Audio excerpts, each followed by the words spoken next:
안녕하세요. 백두산 금융연구소의 백두산입니다. 7월 8일 토요일 오후 1시 45분입니다. 본 영상으로 월요일 아침 영상 대체하겠습니다. 월요일 아침에는 영상 쉬고요. 월요일 저녁에 뵙도록 하겠습니다. 미국은 하락 마감했고 유럽은 상승 마감했네요. 그죠? 온도 차이가 좀 있습니다. 분명히 같은 지표를 보고 반응을 한 건데 온도 차이가 좀 났다는 거는 제 생각엔 투기적인 요인이 좀 가미가 돼서 그런 것 같습니다. 하나씩 좀 살펴볼게요. 일단은 어젯밤에 발표된 중요했던 미국의 고용지표를 살펴보겠습니다. 논판 페이롤스하고 실업률 발표가 됐죠. 논판 페이롤스는 예상치를 살짝 하회하는 정도로 값이 나왔고요. 실업률은 예상치에 딱 부합을 했습니다. 제가 보기에 이 고용지표들은 굉장히 주식시장이 우호적으로 나온 겁니다. 지금 상황이 어떻냐면은 지금 상황은 긴축 우려와 경기 침체 우려가 공존하는 그런 구간이죠. 그죠? 예를 들어 인플레가 너무 높다라고 해버리면은 긴축 우려가 자극이 되어버리고 인플레가 너무 낮다라고 해버리면은 경기 침체 우려가 자극이 되어버립니다. 그래서 주식시장이 우호적으로 움직이려면 이 가운데 줄을 잘 타야 됩니다. 그래야지만 이제 주식시장이 기업 실적이나 뭐 이런 부분에 집중을 하면서 계속해서 올라갈 수가 있는 거죠. 이런 매크로적인 부분에 관심을 끄고 실적에 주목하면서 오를 수 있다. 그런데 어젯밤 미국 고용지표는 딱 이 정도 수준이 아니었나 싶습니다. 딱 적당한 수준으로 나온 게 아닌가 싶어요. 예상치를 살짝 하회하긴 했지만 논판 페이롤스가 이 정도로 경기 침체를 이야기하기는 어렵습니다. 그죠? 그리고 예상치를 살짝 하회했기 때문에 긴축에 대한 부담감도 살짝 내려놓을 수 있었습니다. 그래서 증시에는 일단 굉장히 우호적인 값이 나온 거라고 판단을 합니다. 그래서 사실 어젯밤 저런 모습을 보면 증시는 미국도 상승 마감하는 게 오를 거다, 미국도 상승 마감하는 게 자연스러울 거다라고 일단 그렇게 생각을 했었는데요.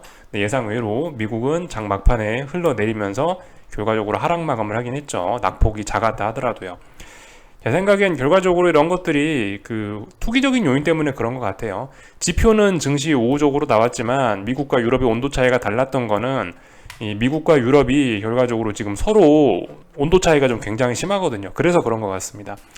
어제 저녁 영상에서 말씀드렸던 것처럼 독일 증시 같은 경우는, 유럽 증시 같은 경우는 이미 어제 고용지표가 발표되기 전에 미리 빠졌단 말입니다. 미리 목요일 밤에 발표된 ADP 고용지표 때문에 미리 시장에 한번 급락을 했었어요. 그 때문에 약간 단기낙폭 과대였던 상태였던 거고, 이 상황에서 뭐 저점을 조금 낮출지 모르더라도 계속 빠지긴 좀 어려웠던 상황이었습니다. 독일 증시는요. 이거는 지금 한국 증시도 사실 마찬가지인 거예요. 코스피에도 좀 해당되는 이야기입니다. 좀 빠지기 좀 더 이상 빠지기는 조금 좀 부담스러운 자리예요. 왜냐하면 먼저 빠졌고 단기적으로 낙폭이 좀 과하기 때문에. 그래서 독일 증시 같은 경우, 유럽 증시 같은 경우는 어쨌든 뭐 기술적으로 반등이 좀 자연스러운 날이라고 개인적으로 생각을 하고 있었습니다. 유럽 증시는 올라야 되는 날, 자연스럽게 오르는 게 맞는 날이라고 보고 있었고요. 근데 이제 미국 증시는 온도 차이가 났죠. 그죠? 미국은 이제서야 고점을 확인하고 찔끔 빠진 정도에 그쳤습니다. 그렇기 때문에 여기서 더 빠질 공간이 있었죠. 네, 더 빠질 공간이 충분히 있었습니다. 그래서 온도 차이가 좀 굉장히 많이 났던 겁니다. 이미 차갑게 식어버렸던 유럽 증시, 그리고 아직까지도 뜨거웠던 미국 증시. 여기서 이제 두 개의 온도 차이를 극복하기 위해서 이 시간차 공격을 쓴 거죠. 시간차로 어떤 그 시차를 활용한 게 어젯밤 제가 봤을 땐 좀 굉장히 재밌었던 점이라고 생각을 합니다. 보시면은 그 올라야 되는 유럽 증시라고 말씀드렸는데, 유럽 증시가 문 열려 있는 동안에는 미국 증시도 같이 올랐단 말이죠. 그죠? 유럽이 오르고 있는데 미국만 떨어지기 어색하잖아요. 그러니까 미국은 일단 올랐다. 근데 유럽 증시 문 닫고 나서부터 계속 하락하더라. 결과적으로 좀 투기적인 요인이 그래서 작용을 해서 이렇게 미국 증시와 유럽 증시가 온도 차이가 났다라고 개인적으로는 좀 보고 있습니다. 뭐 여러 가지 요인으로 볼 수 있겠지만 하여튼 그렇다라는 거.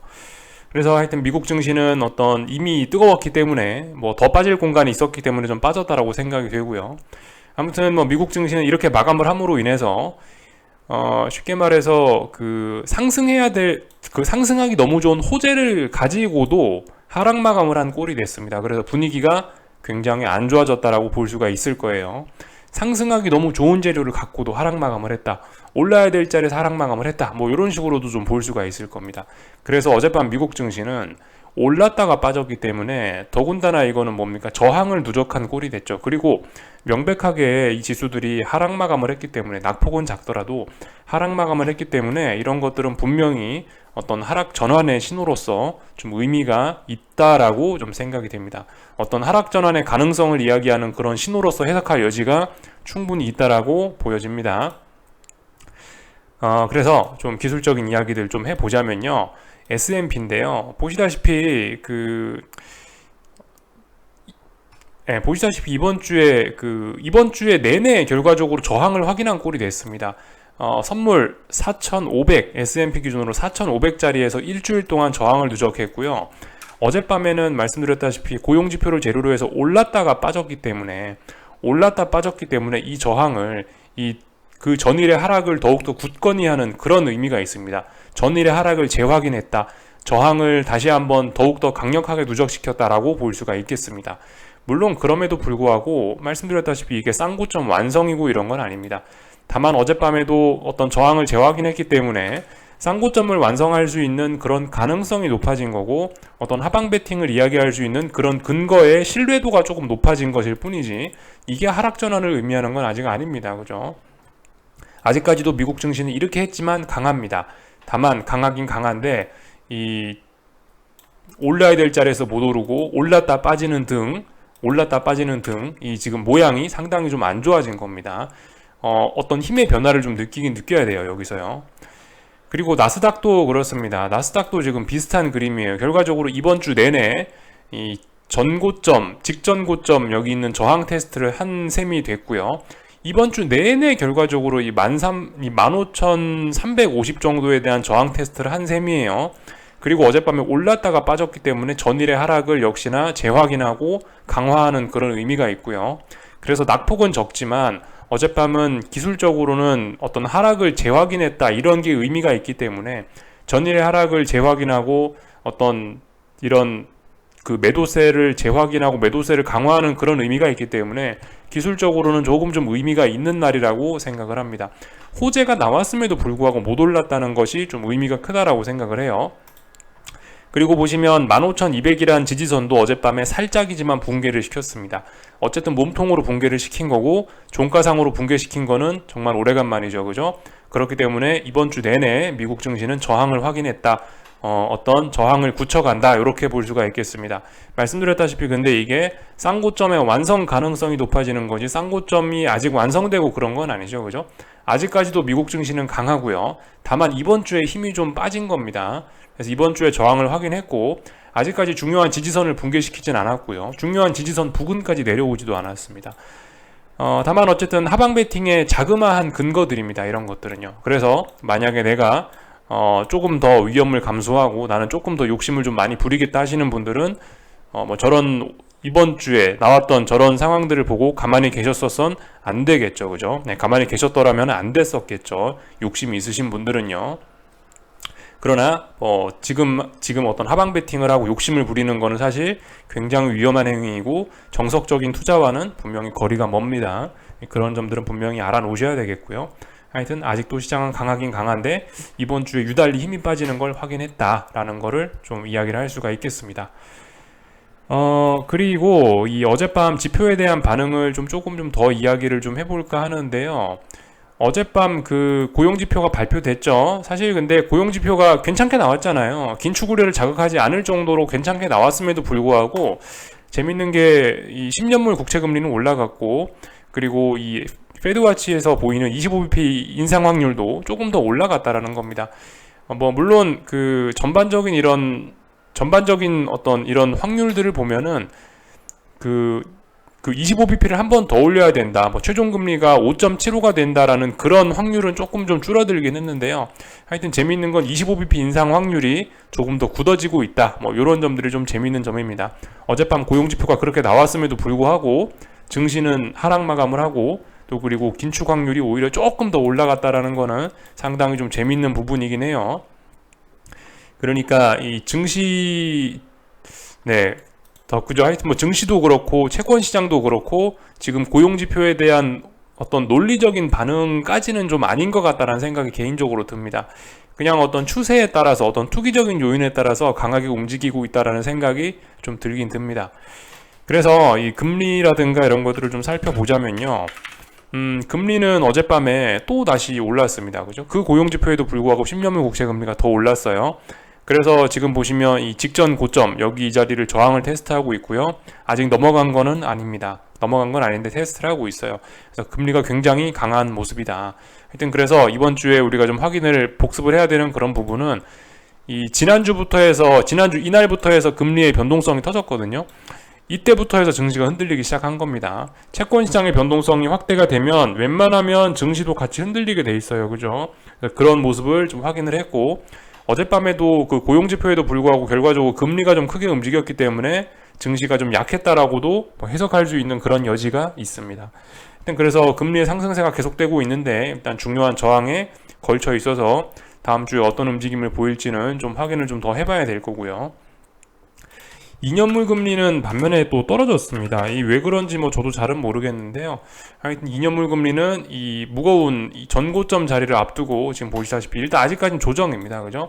아직까지는 조정인데 일단은 뭐 이런 모습들을 보이고 있다. 어젯밤에 하락을 했다. 뭐 왜 그런지는 솔직히 뭐 저도 해석이 잘 되지는 않습니다.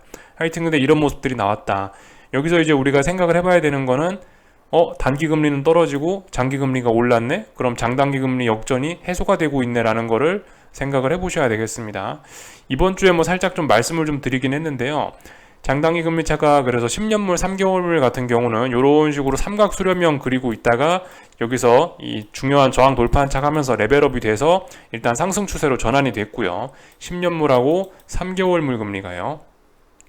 그리고 10년물하고 2년물 금리는 이렇게 지난 3월 저점 또 그리고 이번에 저점 하나 더 만들면서 이렇게 지금 반등을 시도하고 있습니다. 쌍바닥 가능성을 보여주고 있죠. 지금 이런 상황이에요.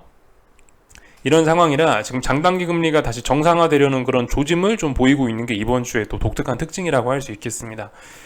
물론 말씀을 드렸다시피 지금 이제 장기물 금리가 급등을 하면서 이 장단기 금리 차가 정상화되려고 하고 있는데 이 장기물 금리가 계속 올라가면서 장단기 금리 차가 정상화되기는 현실적으로는 좀 어려운 측면이 좀 많이 있습니다. 결과적으로 언젠가는 연준의 금리 인하가 나타날 건데 연준의 급격한 금리 인하가 장단기 금리 차의 본격적인 정상화를 이끌어낼 것이라는 게 일단은 어떤 정석적인 그런 관점입니다. 이걸 이제 어떻게 설명을 하면 되냐면 한동안은 장기물 금리가 좀 더 올라갈 수 있어요. 그죠? 장기물 금리가 올라가면 근데 문제가 뭡니까? 장기물 금리가 이야기하는 게 10년물 국채 금리가 이야기하는 게 어떤 시중의 전반적인 금리 상태를 이야기하는 거거든요. 시중 금리가 좀 올라가고 있다라는 걸 좀 의미할 수 있는데 시중의 금리가 올라가면 어떻게 됩니까? 지금도 금리 수준이 부담스러워서 일부 경제 주체들이 굉장히 힘겨워하고 있죠. 그로 인해서 연체율이 높아지고 있고 부동산 시장이 약간 침체가 되려고 하고 있고 그런 점들이 나타나잖아요. 그죠? 지금 금리 수준이 높으니까.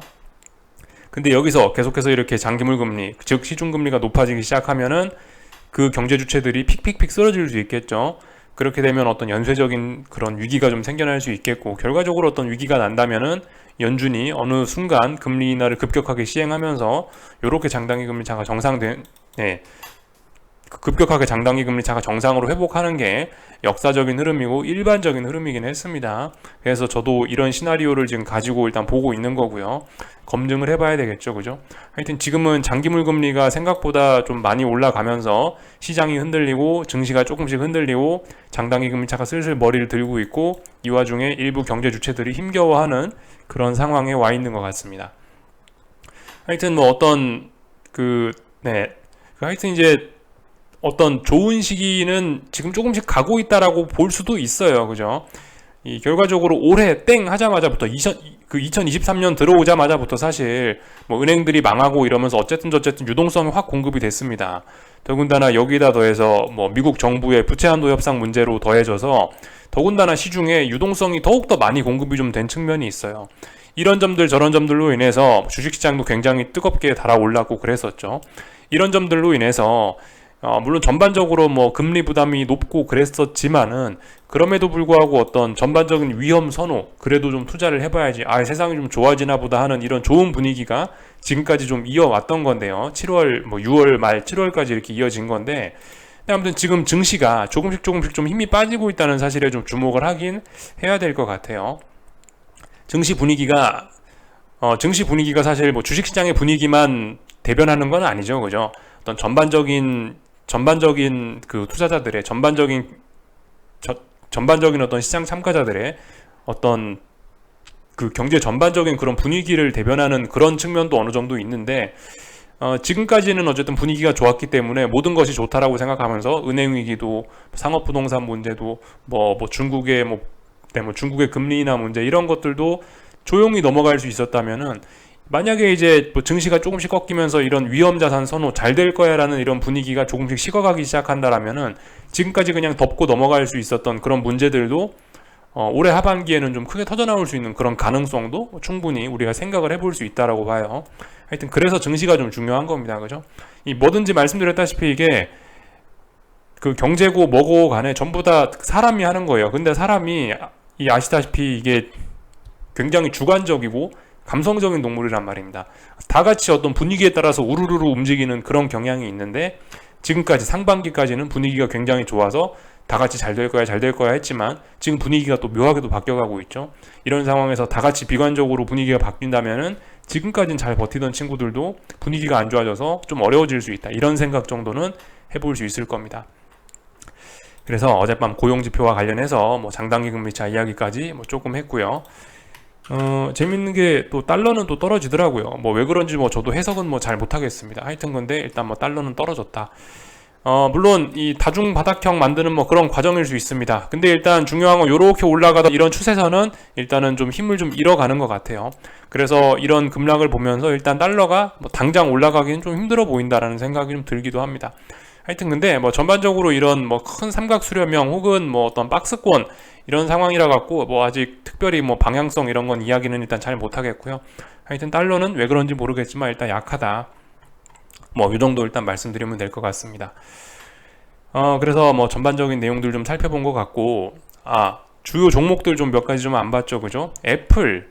여러분들 사실 애플도 어젯밤에 반등할 수 있었거든요. 근데 반등에 실패하고 저항을 누적시켰습니다. 그래서 지금 보시면 이런 식으로 좀 고점이 급격하게 낮아질 가능성이 생기기 시작했어요. 그래서 애플은 여기서 2거래일 저항 누적, 여기서 3거래일 저항 누적, 조금씩 저항이 누적되고 있습니다. 그래서 결과적으로 애플이 약했기 때문에 시장이 빠졌을 수도 있고, 하여튼 그런데 애플도 좀 급속히 좀 힘이 빠지고 있다는 거 좀 생각을 해보셔야 되겠어요. 엔비디아라든가 다른 친구들도 조금씩 좀 이 위쪽에 있는 어떤 저항에 대한 부담들을 느끼고 있다. 그래서 어떤 다중 고점형이나 하여튼 어떤 고점에 대한 어떤 고점을 확인하는 그런 패턴들이 조금씩 좀 나타나고 있긴 합니다. 그렇지만 아직 미국은 강합니다, 그죠? 이렇게 좀 생각을 하시면 좋을 것 같고요. 변동성 지수 이런 것들 좀 한 번씩 좀 보면 좋을 것 같은데요. 보시다시피 그 7월 6일 날, 그죠? 먼저 한번 급등을 했기 때문에 급등에 대한 피로 감소화 정도가 나타난 거고요. 사실 어떤 중요한 자리들을 다 돌파한 착 해놓은 상태이기 때문에 어쩌면 지금 상승 추세로 이미 전환됐다라고 할 수 있긴 있습니다. 중요한 저항 돌파됐기 때문에요. 그래서 다음 주에 계속해서 빅스가 올라갈 가능성도 열어놓을 수 있긴 있는데요. 하여튼 다음 주 월요일 날에 그걸 봐야 됩니다. 지금 딱 중요한 자리에 걸쳐 있는데 얘가 아직까지 눌림인지 아니면 이제 더 죽을라 그러는지 좀 확인을 해볼 필요가 있긴 있습니다. 하여튼 그래서 빅스도 지금 어떤 중요한 저항들을 돌파한 척 하면서 일단 상승 추세로 만들어는 놨다. 확인은 더 필요하지만 좀 심상치 않은 모습이긴 합니다. 다중바닥형 만들어 놨습니다, 그죠? 이렇게 되면 이렇게 고점을 넘어가고 이렇게 만들어 놨으면 이제 이러면 다중바닥형 완성됐다고 할 수 있는 거죠, 그죠? 근데 확인은 더 필요한 구간입니다, 그죠? 나스닥 변동성도 그래요. 지금 보시다시피 다중바닥형 만들고 다들 일제히 중요한 어떤 저항들을 돌파한 척하고 이 자리 지지선들을 다시 테스트하고 있습니다. 그래서 지금 보시면 일단 증시의 어떤 평화로운 시기는 갔다라고 생각을 할 수가 있겠고, 분위기가 일단 좀 안 좋아지고 있습니다. 하여튼 어젯밤에 이 호재를 가지고도 시장이 하락 마감한 거는 정말 오래간만이라고 볼 수가 있겠는데요. 하여튼 이래저래 시장은 계속해서 투기적인 요인에 의해서 좀 움직이고 있는 것 같다. 말씀을 좀 드려봤습니다. 전반적인 거는 다 살펴봤고요. 다음 주에도 여러 가지 이벤트들이 있습니다. 다음 주에 뭐가 있나 좀 간단하게 좀 살펴볼 필요가 있는데, 일단 다음 주 수요일 날 밤에 미국에서 발표되는 물가 지표가 또 중요합니다. 근데 사실 지금 보면 이런 경제 지표들의 내용과 별 상관없이 그냥 시장은 좀 투기적으로 움직이고 있는 그런 게 좀 있긴 있죠. 그런 거는 참고적으로 머릿속 한쪽 편에 일단 계속 기억을 해놔야 될 부분이고, 하여튼 중요한 지표다. 슬슬 시장이 지표에 반응을 하고 있긴 있다. 논리적으로 반응을 비록 반응이 좀 논리적이지 못할 수 있으나 그럼에도 불구하고 일단 지표에 대해서 반응을 하고 있긴 하다. 그러니까 이런 지표들 잘 보자라는 이야기 드렸고요. 수요일 날 밤에 그죠? 중요한 물가 지표 발표 있다라는 말씀 드렸고, 나머지는 뭐 특별한 것이 없는 것 같습니다. 요까지 보면 될 것 같고, 다음 주 수요일 날이 중요하다라는 말씀 드렸고요. 그리고 다음 주에도 보시다시피 채권 입찰이 이제 줄줄이 또 계속 들어와 있는데요. 다음 주에도 거의 보자 1200억 달러, 1500억 달러, 한 2000억 달러, 2400억 달러, 2700억 달러, 거의 뭐 3000억 달러에 가까운 채권 입찰이 다음 주에 예정이 되어 있네요. 다음 주에도 굉장히 많은 채권 입찰이 좀 예정이 되어 있는데요. 사실 지금까지 보면은 대부분 대부분 재무부가 이 단기물 채권 위주로 지금 발행을 하고 있지 않습니까? 그죠? 13위크, 26위크 이 정도면은 단기물 채권에 불과하죠. 42일이면 이건 단기물 채권이고요. 대부분 지금까지 단기물 채권 위주로 발행하고 있는데, 저와 여러분들이 지금 이 화면을 지켜본 지도 거의 한 달이 넘어간단 말이죠. 그렇게 된다면은 그 부채한도 협상 타결되자마자 발행했던 단기물 채권들은 벌써 만기가 돌아와가지고 또 다시 이렇게 계속해서 채권을 발행해야 되는 그런 일들이 계속해서 일어날 수 있거든요.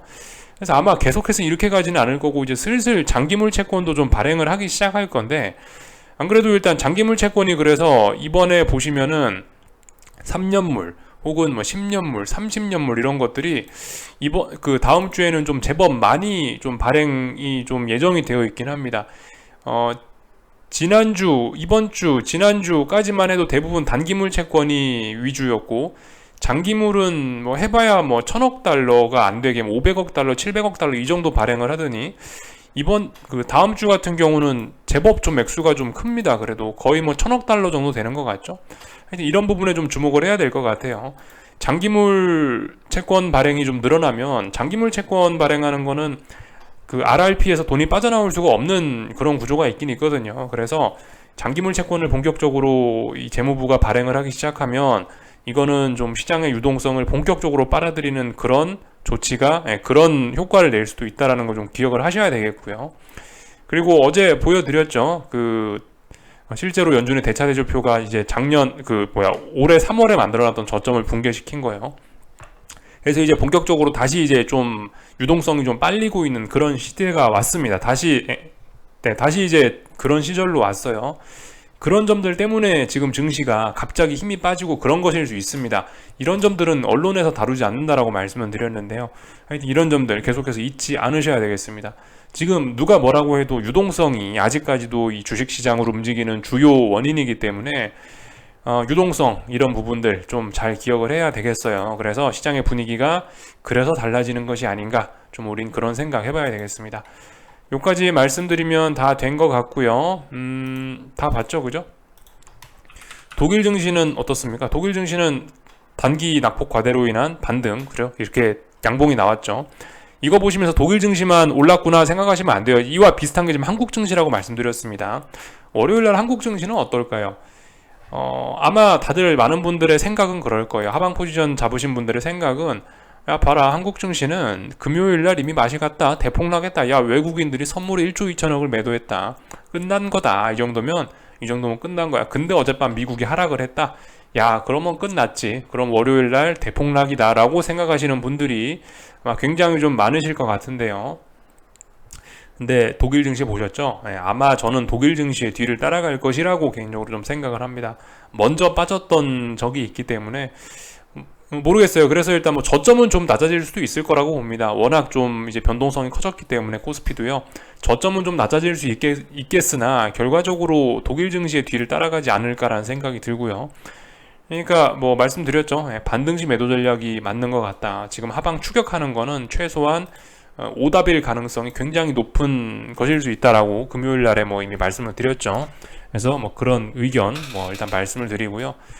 나머지는 특별한 거 없습니다. 이 정도 말씀을 드리면 된 것 같고, 여기까지 하겠습니다. 궁금한 거는 리플 남겨주시고요. 즐거운 주말들 보내시고, 그럼 월요일날 저녁에 뵙도록 하겠습니다. 여기서 마치겠습니다.